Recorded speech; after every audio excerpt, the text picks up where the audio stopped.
তোমরা সবাই কেমন আছো? আশা করি খুব ভালো আছো। তো আমার আরেকটি নতুন ব্লগে তোমাদের অনেক স্বাগত। তো যাব হচ্ছে বিয়ে বাড়ি, মানে বরযাত্রী, দাদার বন্ধুর বিয়ে।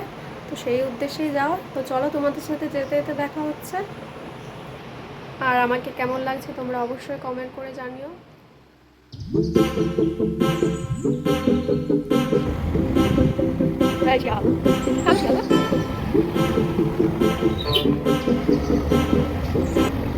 তো আমরা দুজনেই বেরিয়ে পড়লাম, মানে বাইকে করে যাব।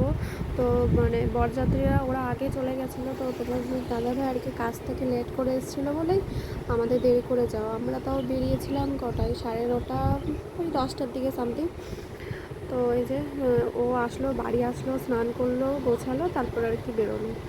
তো অনেকটাই তার মানে জোরে বাইক চালাচ্ছিলাম যাতে তাড়াতাড়ি যাওয়া যায়, অনেকটা দূর। এই যে বিয়েবাড়ির গেটটা খুবই সুন্দর সাজিয়েছে।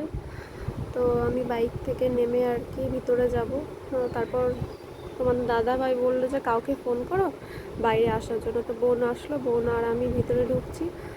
আর ও আর কি ক্যামেরা ধরতে ধরতে আসছিলো, ও আমার ক্যামেরাম্যান।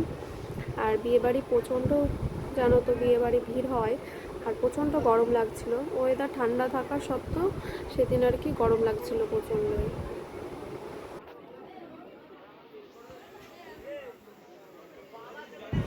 তো এবার চলে যাবো বউকে দেখতে। বউকে এখনও দেখিনি, তো চলো তোমাদের সাথেও দেখায়। আরও মানে ক্যামেরাটা ঠিকঠাক করতে পারিনি, প্রচণ্ড ভিড় ছিল বলে আর কি বউকে দেখাতে পারি।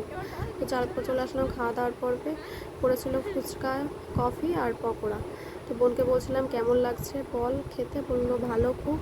আর আমার বোন খুব লজ্জা পায় ক্যামেরার সামনে আসতে, তো আজকে বললাম আর চলে আসলো। তো এবার বর তো অনেকক্ষণ আগেই বিয়েতে বসে গেছে। তো ওদের আর কি কাজকর্ম চলছে বিয়ের আর কি। তো তারপর চলে যাব মার কাছে। মা, মামি আর মামা শুনে নাও কেমন। তো আমরা খেতে বসে গেছিলাম সবাই একসাথে, যেহেতু অনেকটা দূরের পথ যেতে হবে। ওরা এসেছিলো গাড়িতে করে, আমরা যাব বাইকে করে, তাই আর কি দেরি না করে খেতে বসে গেলাম। আমরা আমাদের দুজনকে একবার দেখে না। তো এরপর আর কি পরপর চলে আসলো। প্রথমে ছিল ভাত, মাছের মাথা দিয়ে মুড়িঘণ্ট, ডাল, মাছ করেছিল, মাংস করেছিল, তারপর হচ্ছে ফ্রাইড রাইস করেছিল, তারপর আর কি যা যা হয়, চাটনি, পাঁপড়, মিষ্টি, আইসক্রিম। তো এই যে বিয়ের কনে আর হচ্ছে বর। তো আমরা ওখান থেকে সোজা বেরিয়ে এসেছিলাম। তোমাদের দাদাভাইকে বলছিলাম যে চলো আমার কিছু আত্মীয়র বাড়ি তোমাকে দেখায়, তুমি তো আসোনি কোনো দিন, তো চলো তোমাদের এই রাত্রেবেলায় দেখাবো তোমাকে। তো সবাই ঘুমিয়ে পড়েছিল বলে আর কারোর বাড়ি যাওয়া হয়নি, সেই জন্য আর কি ওই অন্ধকারের মধ্যে সবাইকে চেনাচ্ছিলাম, মানে কি ওকে আর কি চেনাচ্ছিলাম যে এটা এর বাড়ি, ওটা ওর বাড়ি, ওটা ওর বাড়ি।